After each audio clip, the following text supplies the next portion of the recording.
রাসূল, আমি এমন গুনাহ করেছি যা সর্বক্ষণ আমাকে পীড়া দেয়।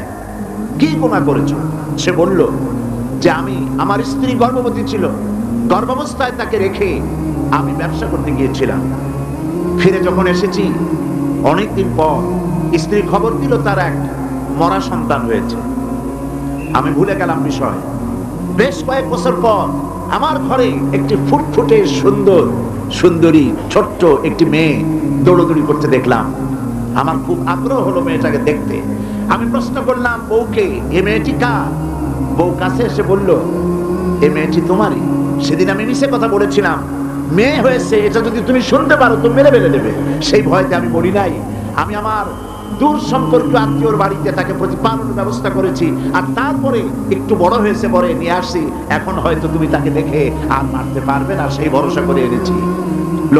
রাসূল, আমি মেয়েটিকে আদর করলাম, স্নেহ করলাম, মমতা করলাম। কয়েকদিন যাওয়ার পর আমার মনের মধ্যে চিন্তা জাগলো, এই মেয়েটা তো শৈশব থেকে কৈশোরে পদার্পণ করবে, তারপরে যৌবন পাবে, এরপরে তাকে বিয়ে দিতে হবে। আমি সমাজপতি, আমার মেয়ে অন্যের বাড়িতে রান্না করে খাওয়াবে, অন্যের বাড়ির কাপড় চোপড় পরিষ্কার করবে, তাহলে তো আমার সম্মান বাঁচবে না, আমার ইজ্জত বাঁচবে না। আমি তখন সিদ্ধান্ত নিলাম এই অপমানের চাইতে মেয়েটিকে মেরে ফেলা অনেক ভালো। আমি ওকে বললাম, মেয়েটিকে সাজিয়ে দাও, গুছিয়ে দাও, একটু বেড়ায় আসে।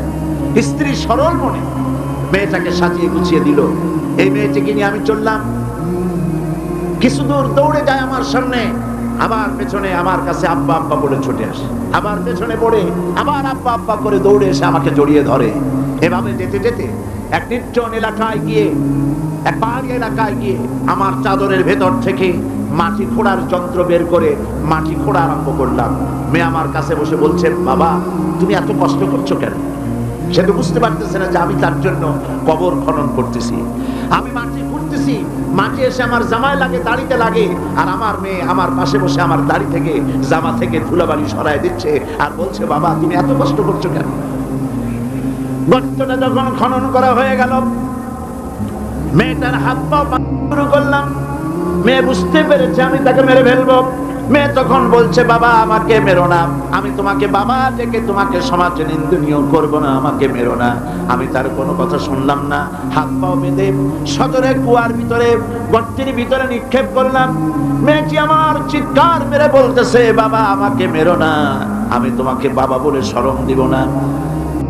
বলছে, রাসূল আমার পাষাণ হৃদয় বলল না। শেষবারের মতো একটা পাথরকে উঁচু করে আমি আমার মেয়ের মস্তককে লক্ষ্য করে এই পাথর সজলে নিক্ষেপ করলাম।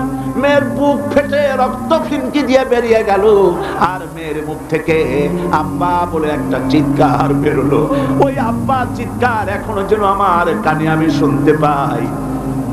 শরীফে এসেছে, নবীজি কাহিনী শুনতেছিলেন, আর নবীজি রহমতের নবীর চোখ দিয়া পানি পড়ে দাড়ি ভিজে ভিজে ছিল।